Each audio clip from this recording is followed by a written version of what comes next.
Eu venho à tribuna e inicialmente quero abordar o que já falei ontem e iniciar o meu pronunciamento dessa forma. Me tocou muito, senhor presidente, o fato de que o presidente em exercício do país, interino, temporário, Michel Temer, quando de uma participação num evento vinculado ao agronegócio, em pronunciamento público, senadora Fátima disse que ele terá que começar a adotar medidas impopulares e que fará isso com muita tranquilidade porque não tem mais nenhuma pretensão eleitoral.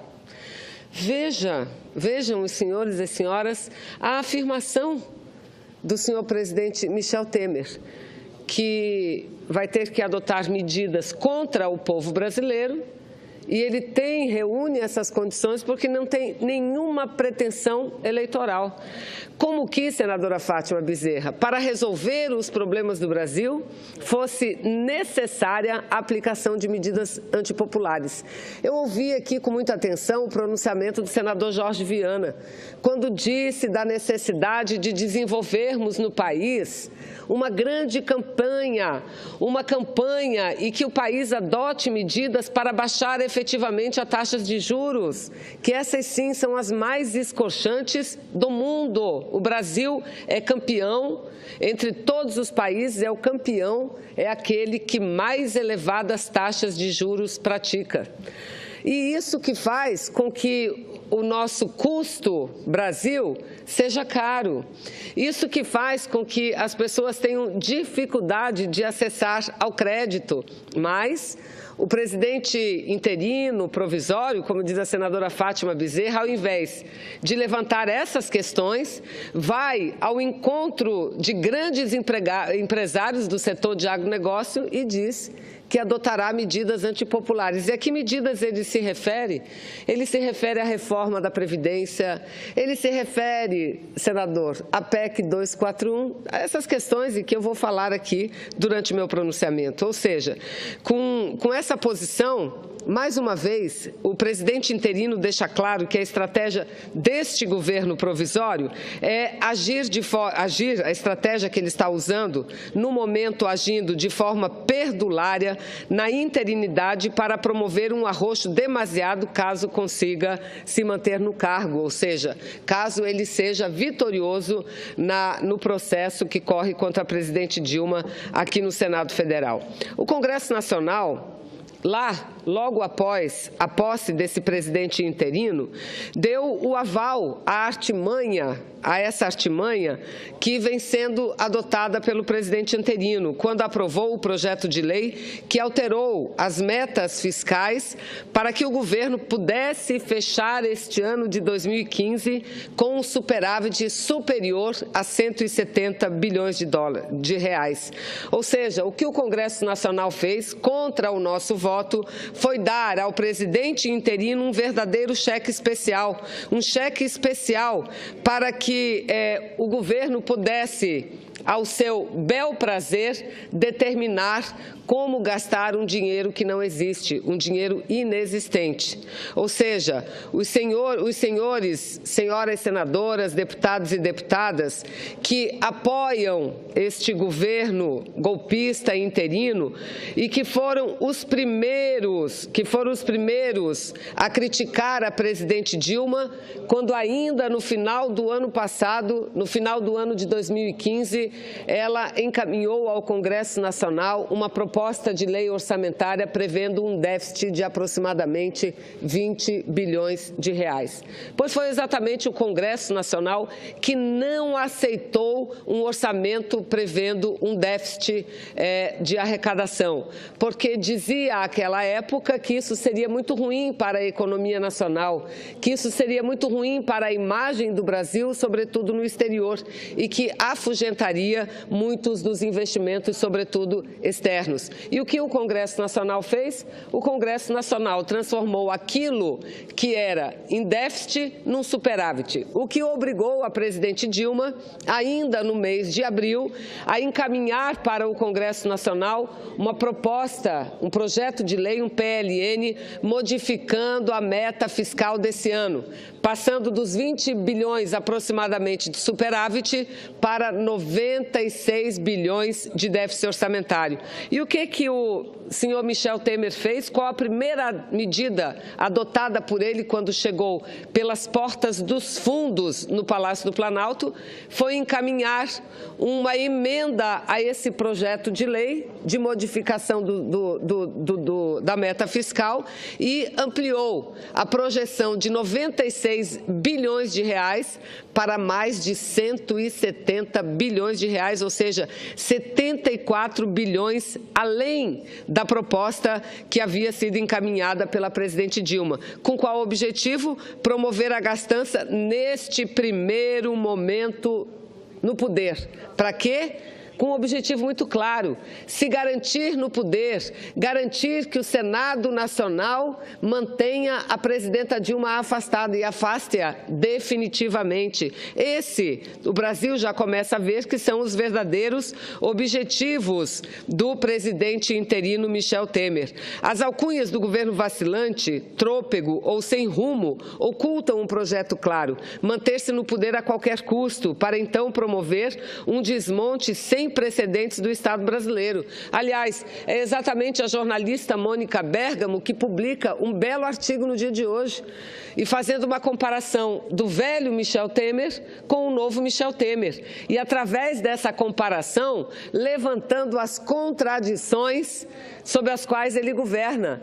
Contradições no seguinte sentido: o novo Michel Temer, que ele tenta se apresentar ou apresentar à sociedade brasileira e à comunidade internacional, é do homem austero, o homem responsável, o homem que vai corrigir a economia do nosso Brasil e devolver ao povo brasileiro um bom nível de empregabilidade. Mas, segundo Mônica Bergamo, o novo Michel Temer tem sido suplantado pelo velho Michel Temer. E qual é o velho Michel Temer? Aquele que cede a todo pedido, aquele que cede a toda atitude de barganha, aquele que trabalha muito bem a partir do fisiologismo, ou seja, foi assim que ele montou o seu governo. Um governo que ele dizia que seria técnico, que seria de alto nível, foi composto por deputados federais, senadores, presidentes de partidos.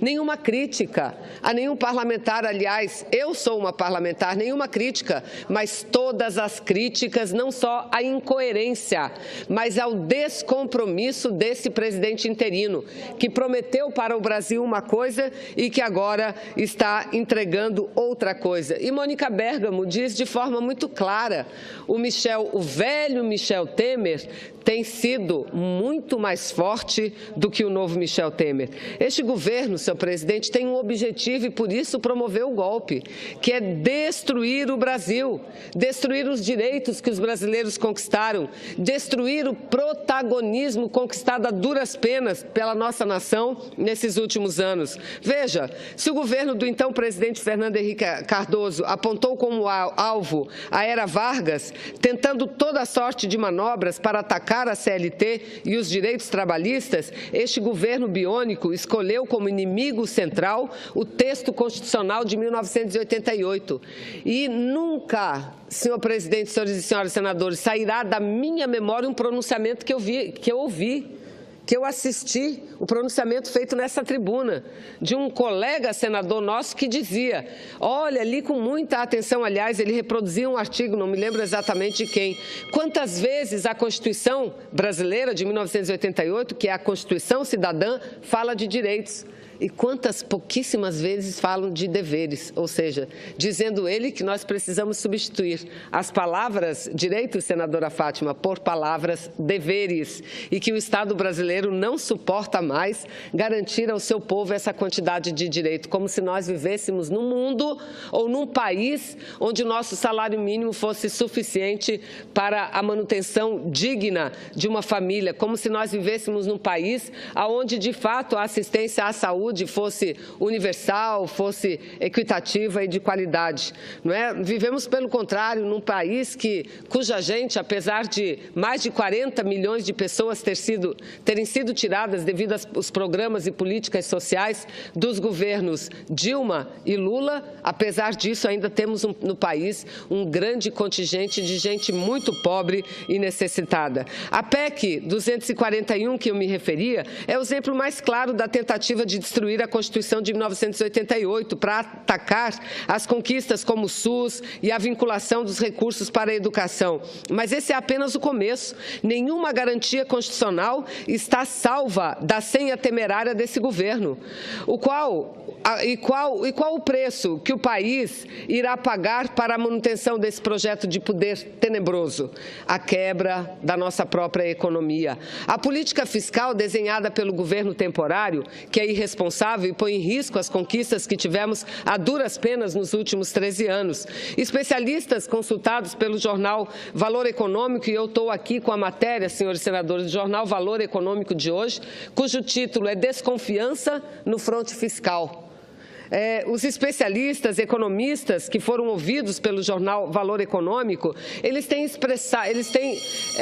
têm manifestado de forma muito preocupada as suas previsões. Dizem alguns, a previsão de alguns é que nós estamos chegando ao momento de que no ano que vem, senador Dário, no ano de 2017, possamos vir a ter um déficit orçamentário na ordem de 190 bilhões de reais, superior aos atuais 170.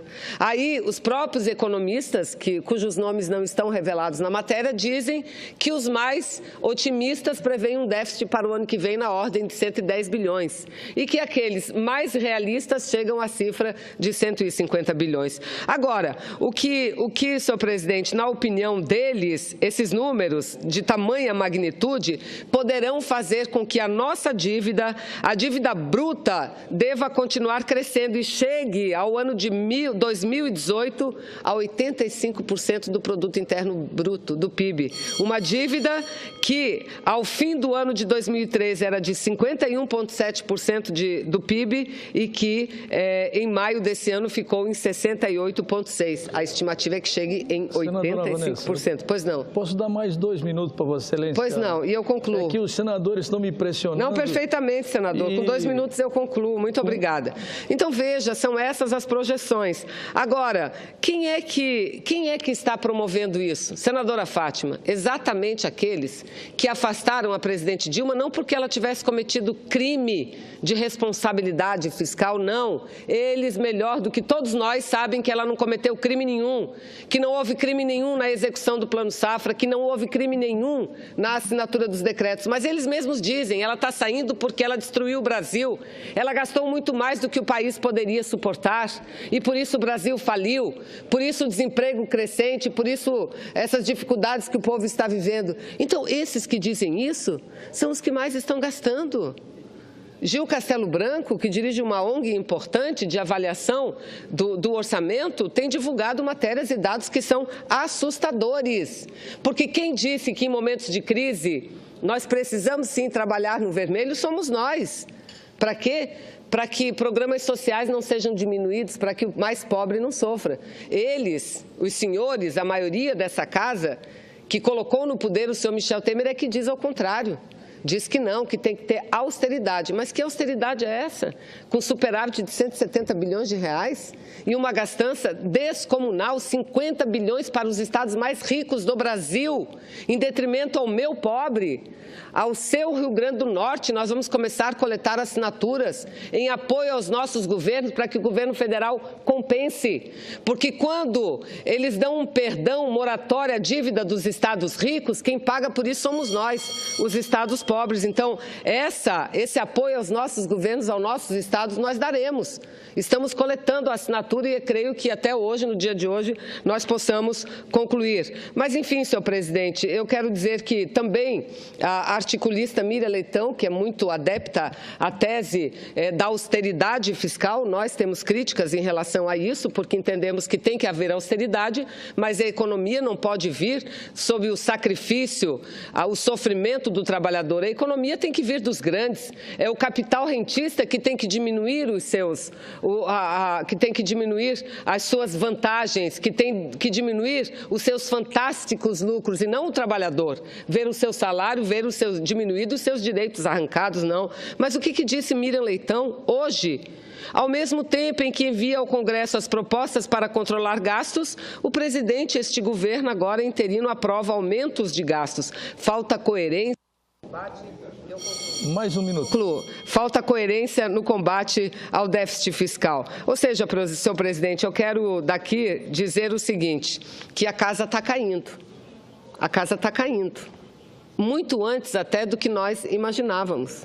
Dia 26 cai. Este governo está ruindo. Eu nem aqui toquei dos denunciados em relação à Lava Jato, que ele escolheu e nomeou para seus ministros.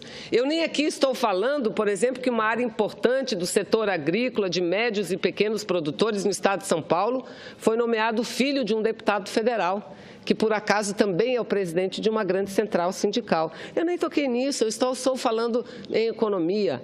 E veja bem, eles estão mordendo a sua língua. É por isso que nós temos muita esperança. Porque, como disse a presidente Dilma, na sua peça de defesa apresentada e lida pelo advogado Zé Eduardo Cardoso hoje, ela disse o seguinte: a pior das crises é manter no poder quem lá chegou sem ter voto, porque ele representa a própria crise. E eu concordo em gênero, e número e grau no que disse a presidente Dilma. Eu peço mil desculpas, mas me esforcei muito e Vossa Excelência foi testemunha disso para acabar rapidamente. Muito obrigada.